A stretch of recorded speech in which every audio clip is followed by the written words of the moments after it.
There's a note on the table, said I ain't coming back till your sorry ass is gone.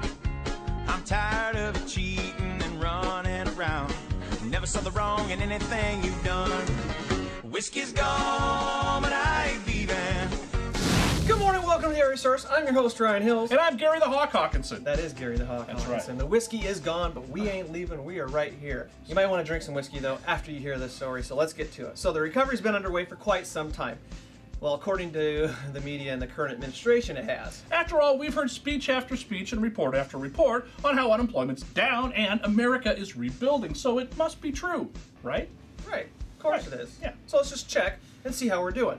Now, I like to look at step one. We could look at a lot of indicators, but let's focus on what we think is most important, which is getting Americans back to work. After all, America can't buy a house or refi a house without a job, so it seems pretty important. So now let's take a look at that. Alrighty then. The Center for Workforce Development at Rutgers University has published a paper. It's called Categorizing the Unemployment by the Impact of the Recession. It details the results conducted from August 2009 to August 2011 of American workers who lost their job during the height of the Great Recession. What they found was pretty interesting. Now, these are real results, not speculations, but the results of talking to real people. Here's the long and the short of it. Just 7% have made it back to where they were before the recession. And another 23% are on their way back. They experienced a minor downward change in their quality of life, but they believe it's going to be temporary. Another third of those participating in the 2009 survey can be thought of as downsized. Some of these downsized folks have taken a minor quality of life hit and say their financial situation is poor, but believe they will work their way out of it in time. Some are at least fair financial shape but report a minor downgrade in change of their lifestyle, but they believe it's permanent. The bottom of this graph speaks of cataclysmic effects of the Great Recession on them and their families. They comprise two groups, both of whom can be said to have been devastated. Now, 21% believe they have been devastated because they're in poor financial shape and suffered a major quality of life change. Finally, there's a sizable 15% who appear to have been wrecked by the recession. They're at the bottom on all three measures, they're in poor financial shape, have suffered a major change in lifestyle, and believe this new state of affairs will be a permanent condition. We know this stuff is tough to talk about, especially during the holidays, but guys, this is real life. We can't continue to ignore the problem or simply state, hey, things are on the rise and hope just because we spoke it that it comes true. This ain't a fairy tale book, this is real life, this is our life. You may not be one of these people, but you better believe this still affects you.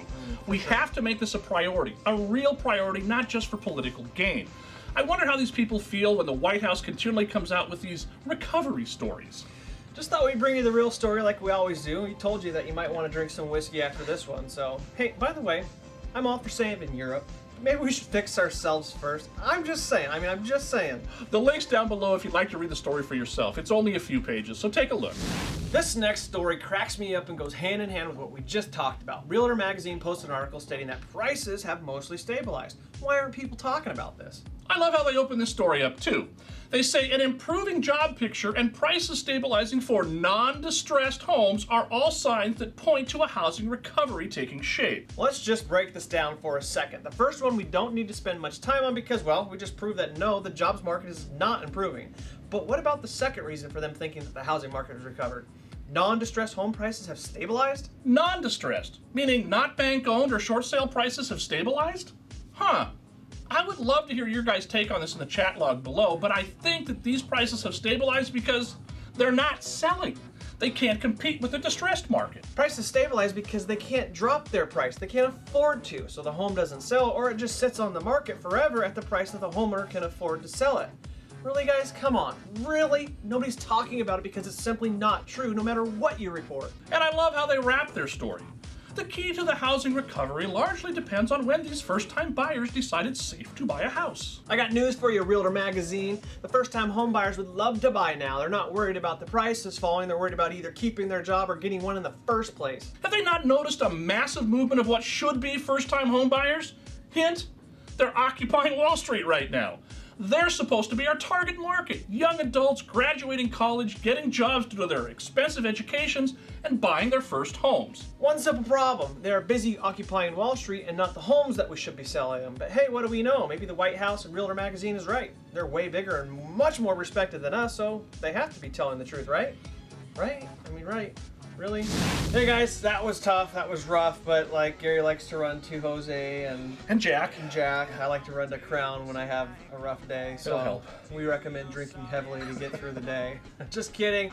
Hey, by the way, there's a big iPad giveaway that'll be just a few weeks away. So make sure you sign up and sign a bunch of your friends up and have a happy holidays and share this. Subscribe for free, and we'll see you next week. I'm Gary the Hawk Hawkinson. And I'm Gary the Hawk Hawkinson.